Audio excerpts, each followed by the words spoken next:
नमस्कार दोस्तों, मैं हूं आपका होस्ट और दोस्त और आप देख रहे हैं यूथ नॉलेज।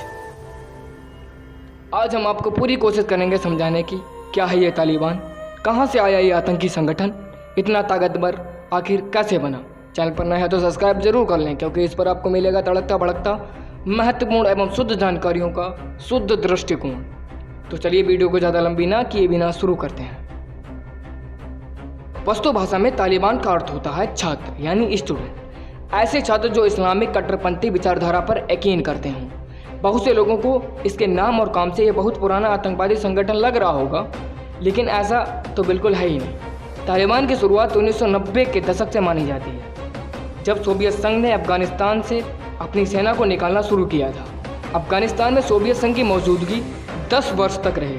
ये बात 1979 से 1989 के बीच की है, जब सोवियत संघ की सेनाएं अफगानिस्तान में थीं और ये अपने शासन चलाने के दौर में थे। 1979 में सोवियत संघ के कारण अफगानिस्तान में तख्तापलट के बाद कम्युनिस्ट सरकार का गठन हुआ और अफगानिस्तान पूरी तरह से सोवियत संघ की शरण में चला गया था। और ये वही समय था जब अफगानिस्तान में सोवियत संघ के खिलाफ मुजाहिदीन गुट और नेता मजबूत होने लगे थे। तालिबान जो भी इतना बौखला रहा है, सोवियत संघ के खिलाफ इस फोर्स को तैयार किया गया था और इन अलग अलग गुटों को सोवियत संघ से लड़ने के लिए अमेरिका, पाकिस्तान, चीन, ईरान और सऊदी अरब ने पैसों के साथ साथ हथियार भी दिए थे। एक मिनट, पाकिस्तान इनके पास क्या था उस समय? हमारे पास से बंटवारे में पन्नी ले गए थे और 1979 तक सी कर उसी के नीचे रहते होंगे। चलिए मुद्दे पर आते हैं। आप ये समझने का प्रयास कीजिए कि अमेरिका ने ही तालिबान, जो पहले छोटे छोटे गुट हुआ करते थे, को खड़ा किया था।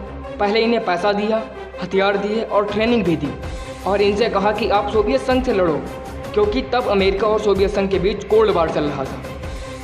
अमेरिका अपने फ़ायदे के लिए उस समय इस तरह के संगठनों के साथ हुआ करता था। इससे यह तक पूर्ण रूप से सिद्ध था कि सत्ता के नशे में चूर इन बड़े बड़े देशों के लिए इंसान की जान की कीमत ना के बराबर थी। जिस तालिबान को खुद पाल पोस के बड़ा किया और फिर उससे एक बार भी की और आज फिर से उससे हाथ मिला दिया। बड़ी बात तो यह है, सऊदी अरब ही वो देश है जिसने तालिबान की नींव रखने में उसकी मदद की थी। और 1990 के दशक में जब अफगानिस्तान में पश्तून आंदोलन चरम पर था, तब सऊदी अरब ही वो देश है जिसने पूर्ण रूप से तालिबान को समर्थन दिया था और इस पूरे आंदोलन को पूर्ण रूप से समर्थन मिला था। इस आंदोलन का मकसद था कि लोगों को इस्लामिक मदरसों में भेजना और सुन्नी इस्लाम के कट्टर मान्यताओं का प्रचार करना। इन मदरसों में लोगों की पढ़ाई का खर्च सऊदी अरब उठाया करता था और ऐसा माना जाता है कि उत्तरी पाकिस्तान के मदरसों से तालिबान का विचार पहली बार निकला और फिर अफगानिस्तान में इसका विस्तार हुआ। इसका मतलब हमें तो पता चल गया, आपको भी पता चल गया ही होगा कि पाकिस्तान में तालिबान यानी तालिबान की जन्मभूमि असल में पाकिस्तान है और पैसा आया है सऊदी अरब और अमेरिका जैसे देशों से। यानी इसका निष्कर्ष बिल्कुल सरल है, पाकिस्तान माँ और पापा यानी इनकी भाषा में अब्बू जान अमेरिका और सऊदी अरब हुए।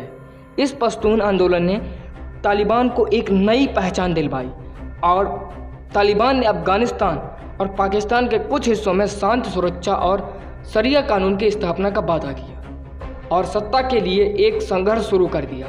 वर्ष 1996 आते आते तालिबान ने काबुल पर कब्जा कर लिया। यानी काबुल पर यह कब्जा पहली बार नहीं था, इससे पहले भी अफगानिस्तान की कैपिटल काबुल पर नियंत्रण की ये लड़ाई लड़ चुका था।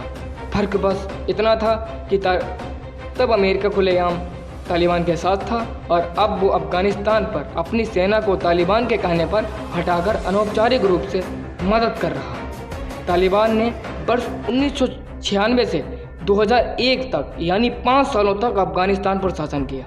दुनिया के उस समय केवल 3 देश थे जिन्होंने तालिबान सरकार को उस समय मान्यता दी थी और ये 3 देश पाकिस्तान, सऊदी अरब और UAE हैं। अब समझ तो गए होंगे कि पाकिस्तान तालिबान की वापसी पर इतना खुश क्यों है, क्योंकि इनका पिछला बेटा वापस आ गया है। और कई इस्लामिक देशों से समर्थन क्यों मिल रहा है, क्योंकि ये भी इन्हीं की तरह के सोच रखने वाले इन्हीं के समाज के लोग हैं। वीडियो अच्छी लगी हो तो शेयर ज़रूर करें और लाइक का बटन प्रेस करना ना भूलें।